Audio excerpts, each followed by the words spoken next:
Alors nous avons ici différentes salles. La première c'est l'espace pour les traitements vétérinaires. Et entrez s'il vous plaît. Nous avons toutes les portes ouvertes parce que nous avons des air conditionnés pour être un peu fraîche. Et le premier espace c'est pour l'exploration, la clinique ou l'espace de diagnostic. Après, le laboratoire.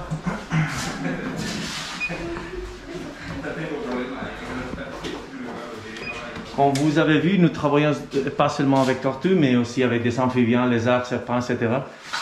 Et nous faisons ici surtout des travaux avec les maladies émergentes des amphibiens. Vous avez écouté parler de ça. Surtout les chytrides, c'est un champignon, et les ranavirus, mais autres bactéries, etc. Et par exemple, nous avons ici des échantillons des animaux que les naturalistes trouvent morts dans la nature. Par exemple, c'est une rana pyrénaïca des parcs nationaux d'Ordesa.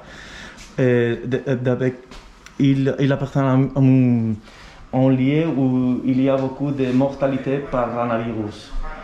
Et nous avons aussi des serpents qui nous faisons des champignonnages pour la détection des champignons des serpents, des autres maladies. Notre maladie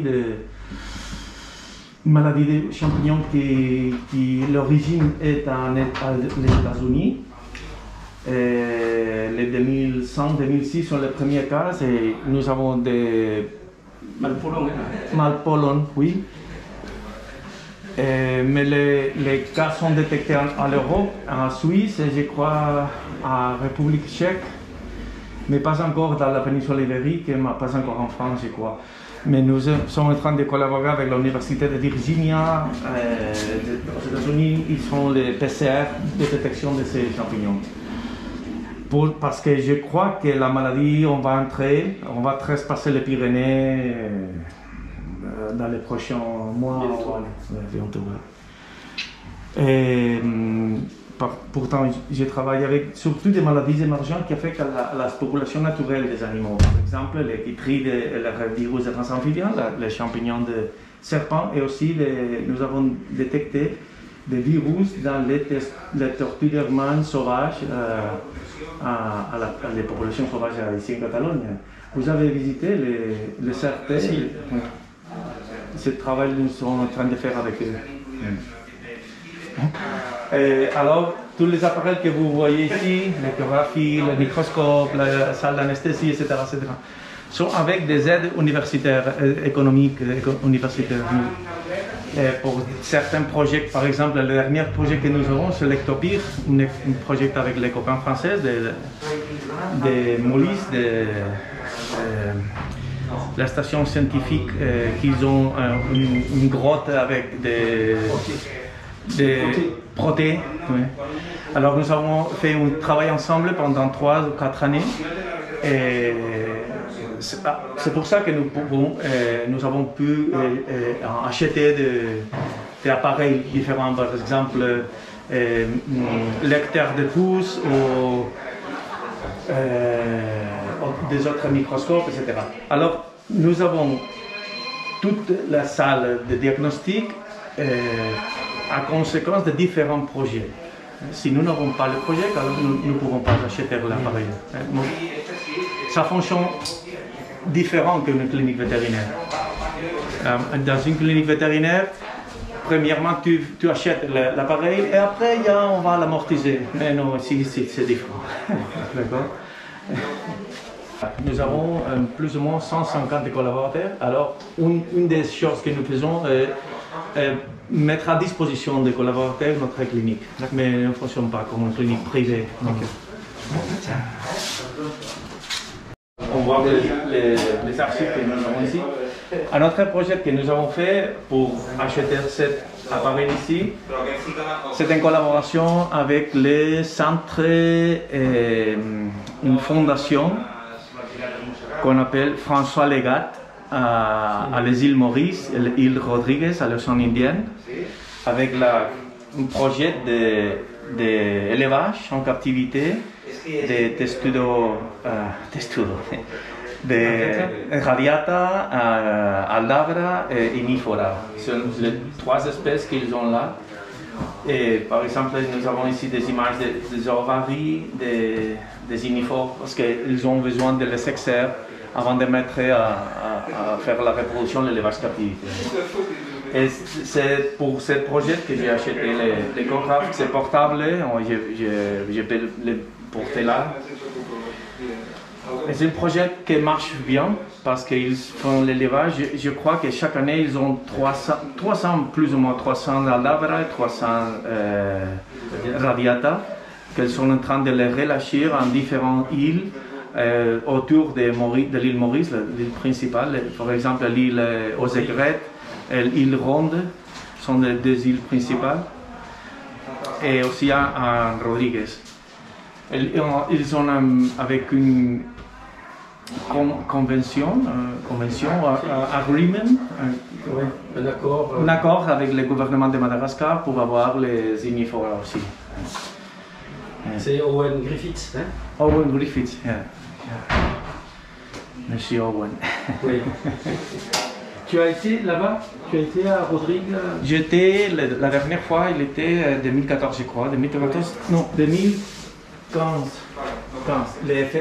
Octobre 2015, j'étais là. Et c'est bien ce qu'ils ont fait. Ils travaillent bien. Ouais, à Rodrigue. À Rodrigue. Ils ont les trois espèces là. Ils ont rescaté un canyon, une vallée. Une vallée qui était absolument envahie de végétation exotique. Pendant des années, ils ont élevé toutes les végétations exotiques, ils ont planté les végétations natives.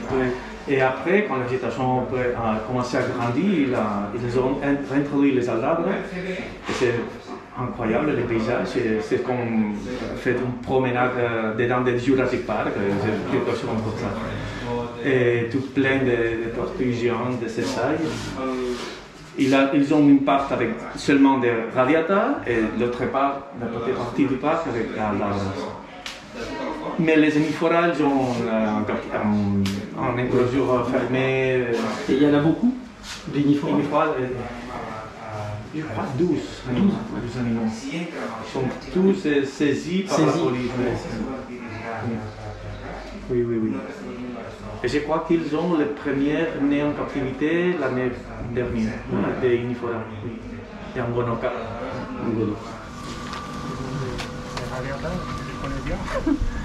C'est une saisie pour la police. Hein. C'est octobre de 2020.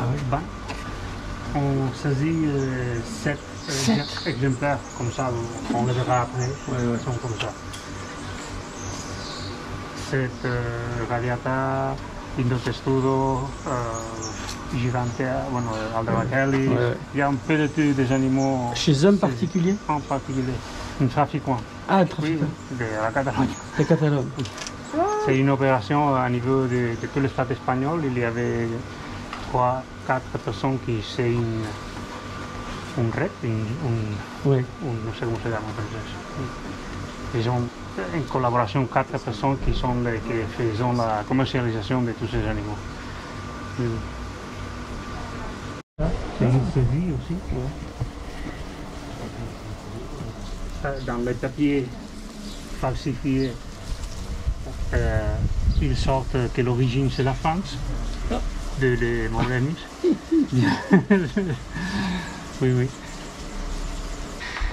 C'est une colonne sulcata avec la carapace déformée pour la croissance, une alimentation pas bonne, peut-être aussi une grande quantité d'humidité dans le terrarium. Alors c'est un animal absolument déforme, c'est un quasimodo, malheureusement. Un tortue quasimodo. Oui. Et le futur et la vie de ces animaux ne sera pas longue. Hein?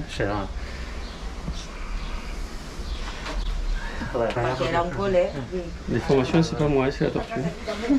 Oui, parce que je dirais d'aigua et On s'est mis trop d'eau dans son berceau. Allez. Il y a une autre aussi, le petit, qui est un peu plus comme Mais ça. là, c'est vraiment spectaculaire. Hein. Oui, oui. L'état des organes dedans, comment elle fait? Dans l'eau aussi? Oui, oui, dans l'eau. Ce sont des saisies, il y a des 42 aussi.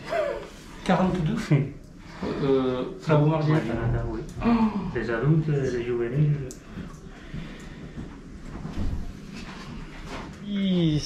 On vient donc de faire la visite du Krark, ça s'est évidemment super bien passé. On a pu voir la qualité des installations. C'est pour nous, le refuge des tortues, une source d'inspiration permanente que de venir ici et de voir un petit peu comment de vrais professionnels œuvrent en faveur de la protection des tortues.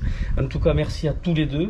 Et ben, il ne nous reste plus qu'à vous accueillir à notre tour un jour. J'espère que vous aurez l'occasion de venir à Toulouse et de visiter le refuge qui est bien plus petit que votre structure, mais qui sans cesse s'agrandit en espérant qu'un jour on puisse atteindre un petit peu votre niveau. Enfin, en tout cas, c'est ce qu'on y travaille tous les jours. Merci à tous les deux.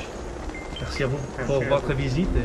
Bien sûr. Nous espérons vous visiter à vous, je crois, avant d'une année, quelque chose comme ça. C'est un plaisir de vous avoir ici. Super, merci, à bientôt. À bientôt. À bientôt. Allez.